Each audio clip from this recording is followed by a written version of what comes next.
요엘 선지자는 그 누구보다도 여호와의 날이 닥쳐올 것을 보고 있었습니다.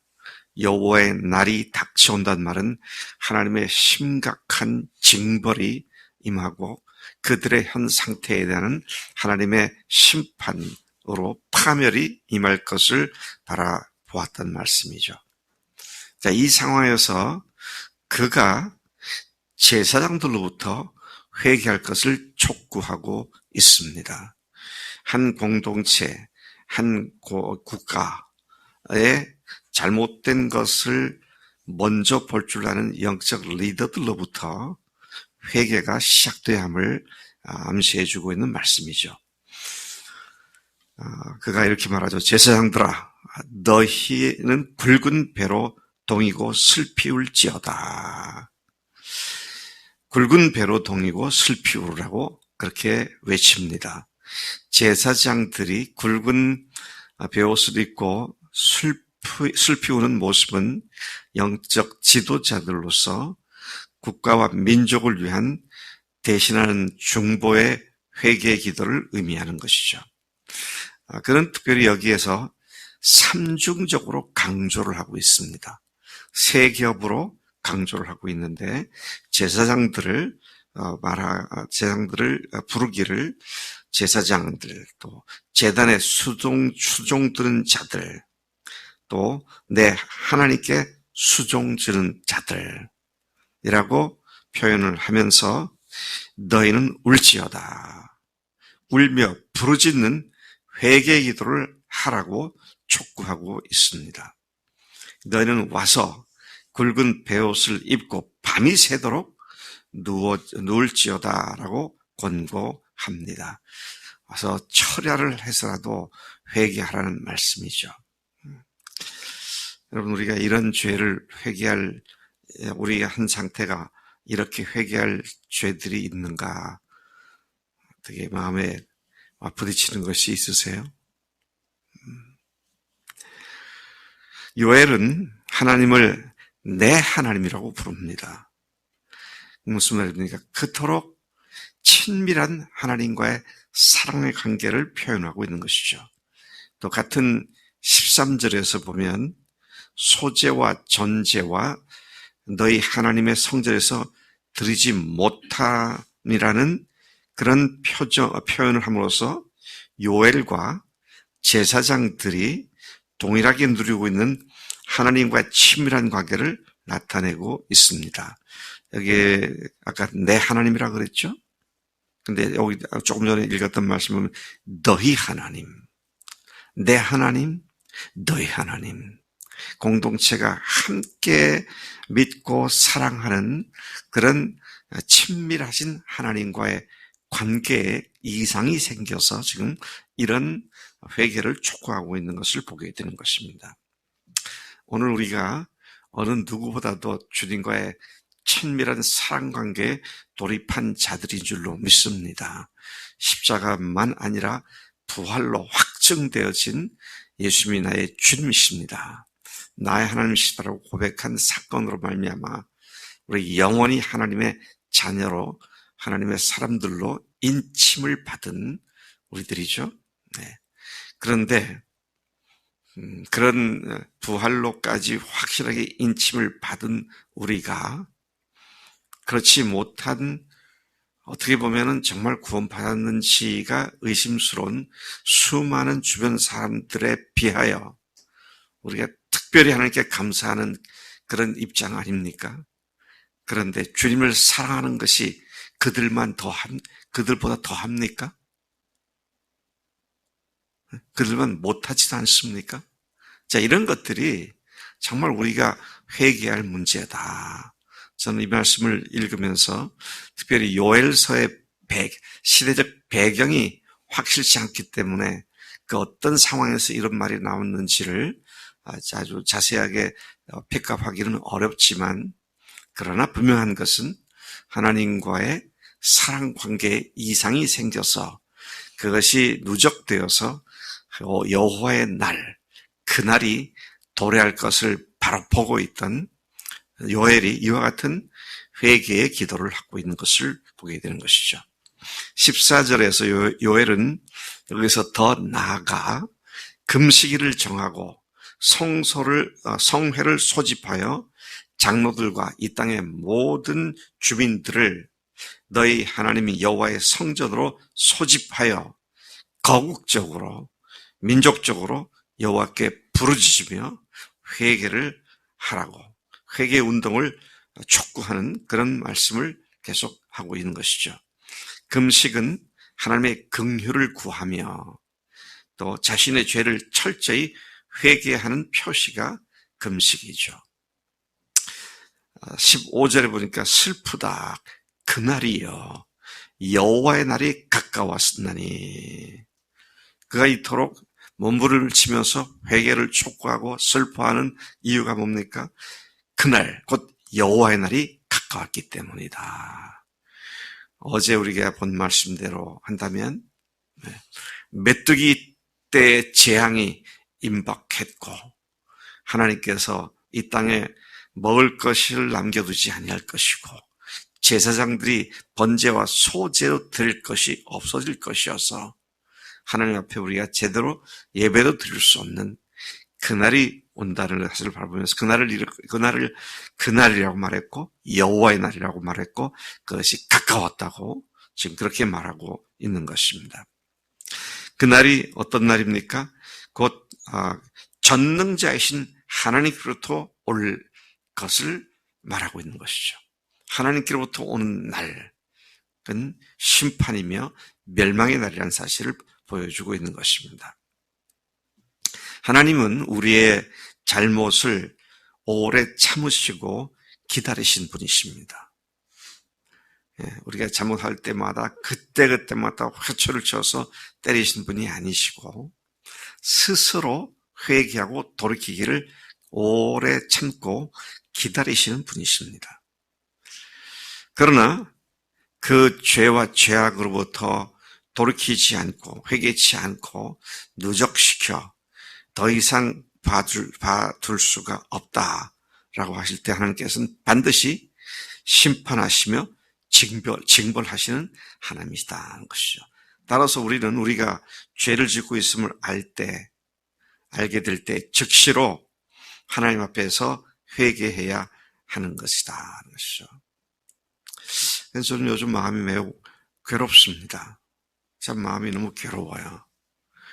우리 교회가 이제 좀 눈을 뜨고 조금 이제 뭘 보고 더듬고 나아가는가 싶었는데 도루묵이 되지 않겠나.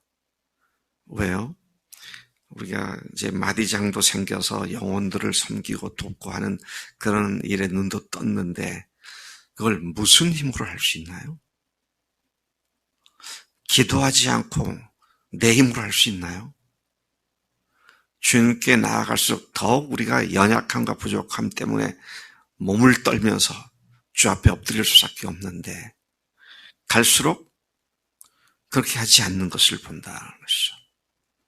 아까 시작할 때 단촐해서 좋다 제가 그렇게 얘기했습니다. 임 집사님과 우리 집사람 둘 딱 앉아 있더라고. 근데 이제 조금 지나고 나니까 그래도 한 7, 8명이 앉아 계시는데 지금 여러분들 보고 그러는 게 아니라 아니 새벽 기도가 여러분 제가 목회에서 듣기 싫을 정도로 계속 얘기하는 거 2가지가 있잖아요. 그냥 뭐 다른 거 제가 뭐 여러분들 계속 잔소리하지 않는데 2가지만 계속 잔소리 하잖아요. 상보명제 내가 뭘 2가지를 계속 잔소리하지? 기도하고 간증하자는 거예요. 그게 그렇게 어렵습니까? 그러면서 부활하신 주님이 나의 주님이시다, 나의 주님이시다. 이게 말이 됩니까? 왜요? 주님이시고 하나님이십니까? 하나님께 대한 사랑은 어떤 사랑이에요? 내가 목숨 걸고 사랑하는 거고 이웃에 대한 사랑도 목숨 걸고 사랑하는 건데 조금 피곤하다고 조금 잠이 부족하다고 그냥 늘어져 버리는, 이러면서 뭘 주님을 사랑한다고. 그래서 제가 이렇게 되돌아봅니다. 부활에 대한 것도 몰랐고 그랬지만 전에 우리나라 교인들이 새벽 기도에 얼마나 열심히 했습니까? 오히려 그때가 더 그들의 믿음이 더 낫지 않은가. 기도하지 않는 하나님의 사람들, 이거 웃기는 사람들이에요. 네? 이게 예수님께서 화 있을진저 바리새인들아, 거기에 해당되는 사람들이라고요. 기도를 한다는 말은 뭡니까? 뭘 의미하는 거예요? 나는 도저히 주님 앞에서 존재할 수도 없고 주님의 일을 감당한다는 건 말도 안 됩니다. 그러니 주님 도와주세요. 저를 능력을 더딥혀 주세요. 그리고 주님 앞에 겸손하게 엎드리는 것이 기도잖아요. 근데 기도 안 해도 멀쩡하게 살아요. 왜? 안 믿는 사람도 그렇게 사니까.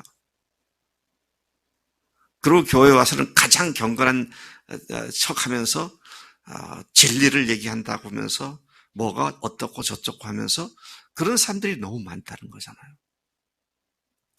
좀 우리가 나부터 정말 지금 내가 주님을 사랑하는 사람인가, 이렇게 하면서도 사랑한다는 말을 할 수 있는가. 네. 우리 교회는 그러한 매너리즘에 빠져있는 교회들로부터 교회가 이런 것이다, 그런 것을 모델로 삼기 위해서 세우신 교회인데, 모델로 삼으려고 했던 우리가 그 모양 그 꼴이라면 그건 끝난 거죠. 네, 끝난 거죠. 어떻게 끝납니까? 여호와의 날이 임할 수밖에 없는 거예요. 그래서 무섭고 두렵고 떨리는 겁니다. 더 많이 맡긴 자들에게 많은 것을 찾는다 그랬습니다. 여러분, 기도하지 않으면, 여러분 경험 많이 하시잖아요. 이게 잘못됐구나 하는 걸 알아도 그냥 뭉개고 앉아있을 뿐만 아니라 잘못된 것을 정당화시켜서 그래도 양심의 가책은 받지 않으려고 어떻게든지 정당화를 시켜가지고 양심을 무마시키는, 그래서 점점 더 무뎌지는 그런 상태에 들어간다는 것이죠. 자, 그래서 이제 요엘의 이야기는 거기서 끝나지 않습니다. 이러다는 큰일 나겠구나. 그래서 제사장들에게 뭘 얘기합니까? 제사장들에게 모든 총회를 소집해서 온 이스라엘 백성이 함께 나와 회개하는 기도를 하자. 지금 그 얘기를 하고 있는 거잖아요. 리더들이 깨어나고 백성들이 깨어나서 기도할 때에 하나님께로부터 고침이 있고 나음이 있고 세움이 있는 줄로 믿습니다. 그렇게 하지 않으면 오늘 이 본문 말씀 보면 영적인 차원에서나 육적인 차원에서나 아주 형편없는 초토화가 이루어진다. 육적으로는 어떻다 그랬습니다. 우리의 먹을 양식, 여기서 말하고 있는 밭의 각종 곡식과 채소들, 그리고 각종 나무의 열매들이 열매를 맺지 못하고 시들어지고 심각해지고 창고가 그것이 쌓아둘 것이 없어 곡간이 무너져 버리고 마는 그런 육적으로도 형편없는 심판의 자리에 들어가게 되고, 씨가 종자니까 종자까지도 다 상해서 썩어져 버리는, 그래서 내년에도 소망이 없는 그런 상태가 될 수밖에 없다. 또 가축들이 먹을 꼴마저 없어서, 그래서 소떼와 양떼가 부르짖고 소란을 피우고 그러는 모습을 보여주고 있는 것이죠.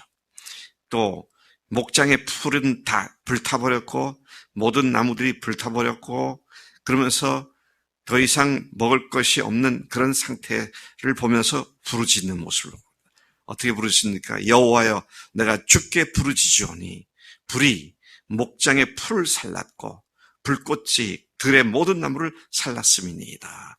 들짐승들로 주를 향하여 헐떡이오니 시대가 다 말랐고 들의 풀이 불에 탔음이니이다. 얼마나 절망적인 상황입니까? 그리고 영적으로는 어떻습니까? 더 심각한 문제인데 16절에 보니까 기쁨과 즐거움이 우리 하나님의 성전에서 끊어지지 아니하였느냐. 더 이상 하나님과 하나님께 예배드리는 삶이 기쁘지도 않고 즐겁지도 않고 오히려 번거롭고 참 그렇게 할 만한 영적 상태가 완전히 메말라 버린 이런 상태가 바로 하나님의 심판이 임할 때 상태임을 탄식하며 요엘이 외치는 그런 외침을 듣고 있는 것이죠. 왜 이런 비극을 겪어야 합니까? 그 주된 이유가 이스라엘이 하나님만 섬기고 하나님만 사랑해야 하는데 이방인들의 신들을 음란히 섬기며 영적으로 도덕적으로 심히 부패되고 냄새나는 역겨운 상태에 있었기 때문이라는 사실이죠. 우리는 우리 예수님의 피로 구원받은 하나님의 사람들이며 부활로 확증을 한 자들입니다. 그런 우리가 이제는 더 이상 세상을 닮고 세상에 물들고 세상에 빠져 허욱적거리지 말아야 합니다. 회개 운동이 이루어져야죠. 오늘 우리 교회가 이런 영적인 각성을 하면서 주님 앞에 회개하는 일이 일어나기를 간절히 소망합니다. 하나님 앞에서 우리가 바른 길을 가는 자들, 바른 길은 하나밖에 없습니다. 목숨 걸고 주님 사랑하고 목숨 걸고 이웃 사랑하는 것이죠. 하나님 아버지 감사합니다. 오늘 요엘서를 통하여 우리에게 회개를 촉구하시는 주의 음성을 듣습니다. 우리가 겉으로 보기엔 크게 별로 회개할 것이 없는 것 같이 보이는데 하나님 날마다 세상과 물들어가고 세상을 쫓아가고 세상을 부러워하는 이방신들을 섬기는 이것이 얼마나 무서운 죄인지 별도로 구분되어 세우는 우리가 하나님 세상을 쫓아가지 못해서 안절복달하는 그런 우스꽝스러운 잘못을 범치 않도록 지켜주시고 또 그런 자리에 있는 우리가 회개하고 하나님의 쓰임받는 종들로 다시 세움받도록 역사해 주옵소서. 함께 하심을 믿고 의지합니다. 주님의 선하신 은혜의 손길을 믿사오니 감사하고 예수님의 이름으로 기도를 쌉나이다. 아멘. 아멘.